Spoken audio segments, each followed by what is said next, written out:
John Williams has a distinct, leitmotif-based style that sets his work apart from other composers and inspired a generation of soundtrack composers, with his influence evident in decades worth of TV and film themes and scores.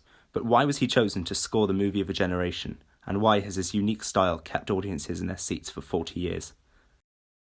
Scores have evolved over the years and have become a vital part of the identity of movies. The way movies present themselves sonically is integral to an audience's understanding of a film's themes, emotions and conflicts.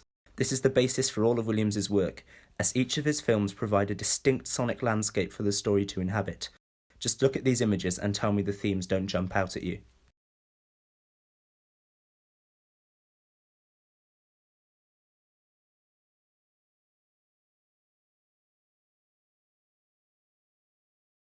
The culture that bred Star Wars was getting sick of the kitchen sink realism that dominated popular media and culture for the last 20 years. The political landscape of the time, along with the massive socio-economic upheaval of the late 70s, had the public crying out for a good, old-fashioned, escapist spectacle movie.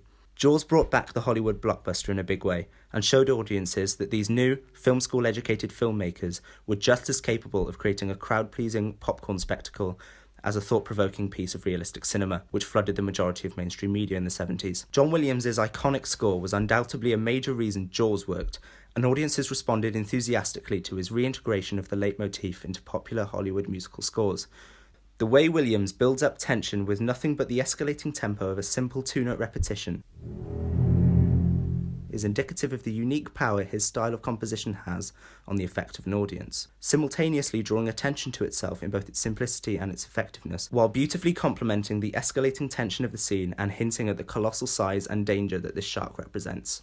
In many ways, George Lucas was creating an old Hollywood movie with Star Wars, and for that he needed a classic bombastic soundtrack.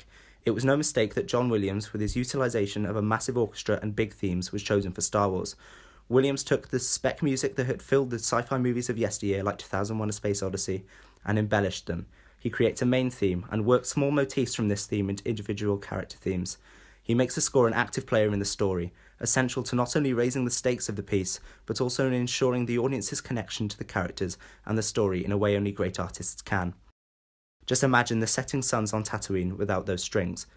In doing this, Star Wars was given a soundtrack that is iconic, both within the film itself and on its own merit. Every piece of music in Star Wars and throughout its two sequels is carefully composed to create a sense of change, growth and continuity between the three movies that was unparalleled at the time. Just look at the development of Vader's theme across the three movies.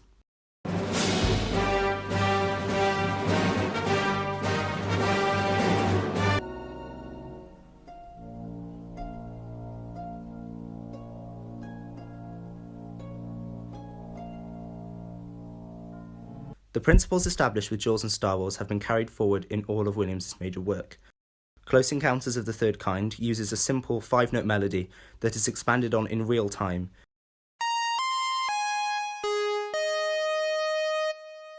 using an understanding of music as an essential metaphor for the intelligence of an alien race. As the aliens take apart the small melody and expand it into something we understand, something we recognise as tuneful, even beautiful, the aliens figuring out all of the abstract complexities of human civilization and art is distilled down to this simple, distinct musical phrase. E.T.'s score uses a hefty, swooping string section to build up suspense, intrigue, and childish wonder. At the start of the movie, the string section is used to evoke the feel of classic horror movies like Psycho, building up the audience's suspense and wonder at the strange alien creature, distinctly evoking feelings of fear and apprehension, which builds to the shed scene. But these strings soon take on a more idyllic and wondrous feel, evocative of 19th century romantic pieces. These are used to milk every last drop of childlike wonder out of every scene, particularly evident in this iconic scene.